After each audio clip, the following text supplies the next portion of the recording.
एक छोटी सी वार्तालाप है। हरजीत गुरमुख से पूछता है, सुनो दोस्त, तुम कैसे हर रोज गुरबानी का पाठ कर लेते हो?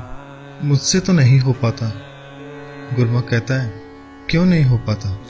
हरजीत, जब इतनी सारी टेंशन हो तो फिर कहाँ मन लगता है? गुरमुख, कैसी टेंशन? हरजीत, कारोबार की। इतना काम करता हूँ फिर भी उतना नहीं आता जितना सोचता हूँ। फिर घर की टेंशन, बच्चों का तो पूछो ही मत। अब तुम ही बताओ, इतनी टेंशन में कैसे पाठ कर सकता हूँ? गुरमुख, अगर गुरबानी को रोज पढ़ो तो हो सकता है तुम्हारी टेंशन से तुम्हारे दिल को कुछ पल सुकून मिले। हरजीत कहता है, मुझसे तो नहीं होता, पर तुम कैसे कर लेते हो?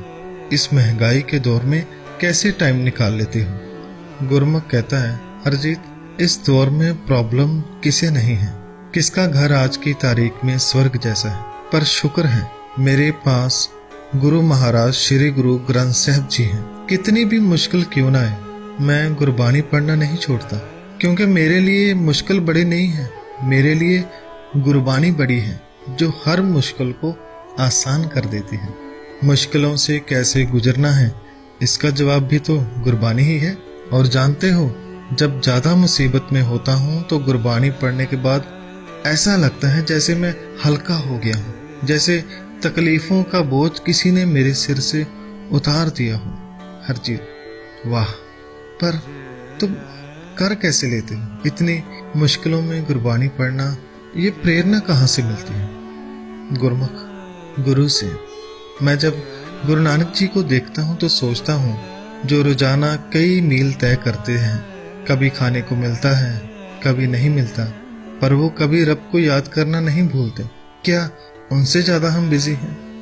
नहीं, हमारे पास तो बहुत टाइम है। जब मैं गुरु अर्जन साहब जी को देखता हूँ, जिन्हें तपती तवी पर बिठाया गया, पर वह वहां भी गुरबानी पढ़ना नहीं भूलते। जब वो इतनी मुश्किल घड़ी में गुरबानी पढ़नी नहीं भूलते, तो हम क्यों भूलें?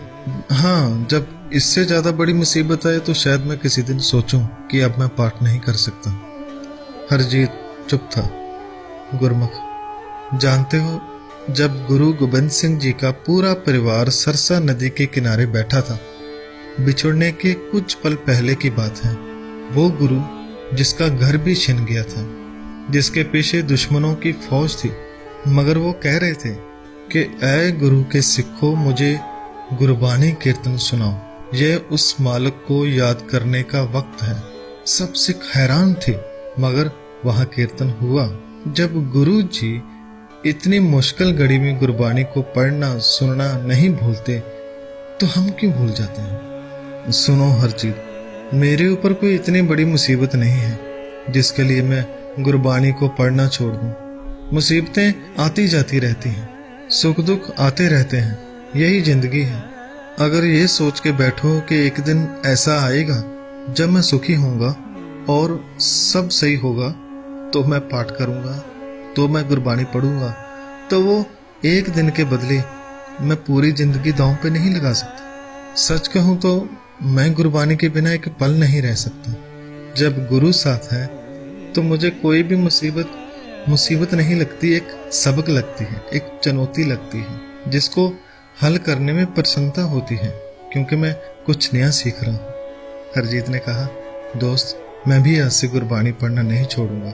मुझे पता चल गया है कि सबसे सुखी दिन का इंतजार नहीं करना है, बल्कि गुरबानी को पढ़कर हर दिन को सुखी बनाना है, आनंदमय बनाना है। धन्यवाद दोस्त, धन्यवाद मेरा नहीं, गुरु साहिब का करो। मेरे प्रिय गुरु महाराज श्री गुरु ग्रंथ साहिब जी, कोटान कोट धन्यवाद।